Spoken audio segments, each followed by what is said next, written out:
Welcome to the Real Estate Espresso Podcast, your morning shot of what's new in the world of real estate investing. I'm your host, Victor Manash. This is the weekend edition where we interview notable people from the world of real estate investing. Today's no exception. We have a great guest all the way from Atlanta, Georgia. Welcome to the show, Hayden Crabtree. Hey, Victor. Thanks for having me. So, Hayden, we've got to know each other over the last few years, and you're very active in the world of storage, self-storage, boat storage, RV storage, all different kinds of storage. Why don't you give a little bit of your backstory in terms of how you got into this particular segment? Funny how it actually happened. Whenever we were originally looking for single-family and multifamily property to buy, we came across a storage complex in our hometown of Athens, Georgia. And we said, hey, we've heard something about this niche, never done it before. So we kind of dove in and bought our first small property there, and we kind of never looked back because we love it. I love that. And what is it about storage that you really like? Me personally, I really like how easy it is to deal with all the tenants. We're not fixing toilets. We don't ever have termites. At the end of the day, we have a concrete slab, some metal doors that roll up. And, one thing that we've transitioned to is a managerless system to where we don't actually have employees on site, but we do everything through a phone center and online. Now, it's more than just having a box and a concrete slab generating the revenue, especially in today's environment. There's a lot of competition. There's a lot of new product coming into the market. Certainly the REITs I've taken notice that the rates of return are attractive in this particular segment. So there's almost too much money coming into the segment. How do you differentiate in the market and maintain your market share with all that new capacity coming in? Well, you're exactly right, Victor. When you're diving into self-storage, you really have to be careful about the supply and demand metrics. I see a lot of people building storage in already overly saturated markets, which just kind of has me shaking my head because this is, at the end of the day, a commodity, much like gas. People are going to buy based off of price. So with that, we like to differentiate ourselves by really having great marketing campaigns to be in front of customers. Almost all the customers rent storage the day of they need it. People aren't, buying storage and renting storage when they don't need it. When they see a need, most of all of them hit Google and click on the first Google ad that pops up. So, in addition to being in a great location on a corner that's heavily trafficked, you really want to be advertising all the time. That makes a lot of sense. I thought what would be useful, I know that you were working on a project recently that I thought was quite creative, to do a deep dive on one specific project. I think it would be very useful for our listeners just to see what's possible. And I'm thinking specifically of the project that you're doing in South Florida. Yeah, awesome. I'd love to talk about that one. So I was on the hunt for some storage property that we could develop in Florida because we really like Florida. And in this process, I came across in the depths of the internet a property that was listed for sale by a broker who specialized in business broker, not necessarily self-storage or even real estate for that matter. So I got in contact with them, asked about the property. Through that process, they were marketing it as a potential high growth area where storage could be built. But after we really dove in and spoke with the local municipalities, we learned that it was not going to be able to build storage on it until you spend years and years of legal battles. And at the end of the day, we would really like to be able to build self-storage on it. But what was currently happening on it was boat and RV parking. So the current owner had built up a business over the last 10 years of boat and RV customers. And what was really interesting to me about this is that it's in a high growth area that doesn't necessarily have a huge population right now. So we found the property, and everybody else who had looked at it had passed on the property because they were trying to sell it where it could be developed on, but it wasn't quite ready. So everybody thought that the property wasn't really worth it. Well, once we dug in a little bit more and we noticed the revenue stream coming from just the boat and RV parking, there was no self-storage. All that was happening is boats and RVs. What we realized is that in that niche, most self-storage operators are treating it as an ancillary income. So if they've got some extra land, they'll throw some boat and RVs out there, maybe 10, 20 spaces, something like that. But with such a large property, they were running at 99% full, almost 100% occupancy, no more room. So I thought that was really interesting. And as I dug down and learned more about it, I realized that this property, even though it was so full, one of the main reasons it was so full is because it was under market rates. So we negotiated with the seller on the property. We actually ran into a situation where we have a lease option.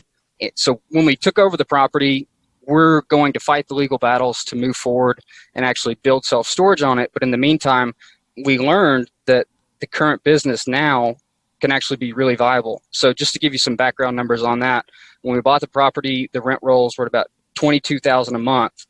And we moved all of the current customers, not even to market average, but we moved them to 80% of market average. And from there, we took our rent rolls from $22,000 a month to almost $29,000 a month. What I really enjoy about that is all the customers weren't on a long-term lease. We didn't have to wait 12 months. We didn't have to wait till people vacated.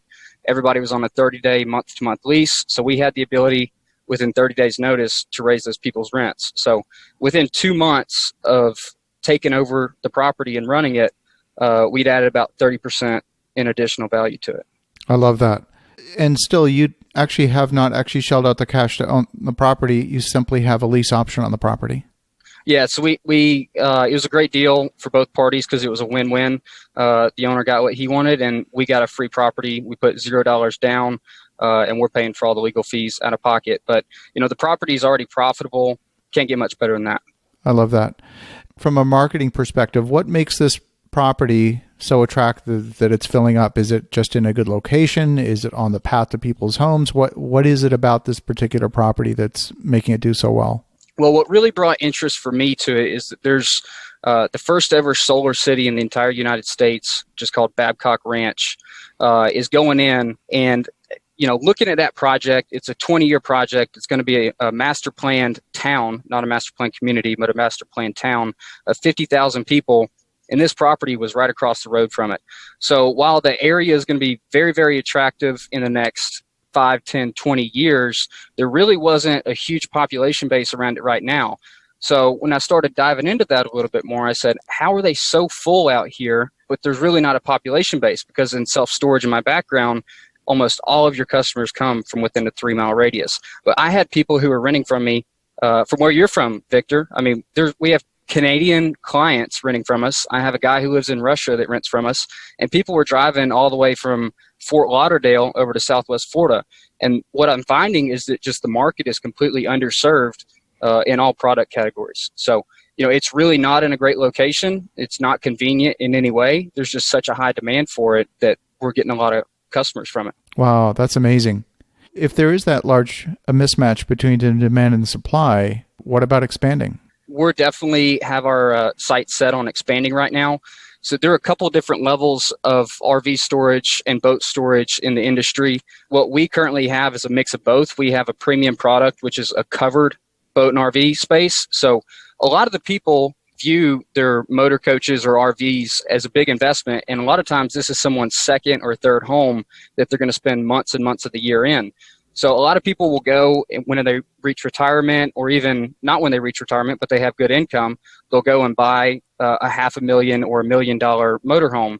But they view these as investments. So people, unlike the self-storage world, view the boat and RVs as something that they really want to protect the value in case they ever go to resell it. So when someone spends $1 million on an RV, they don't mind paying a premium price to have it parked in a covered spot because of the covered nature. The RV's not going to depreciate faster, both in terms of exterior paint and interior surfaces. So there's a couple different products. We want to expand into all of them, but on the higher level where you're going to get better rents is covered boat and RV.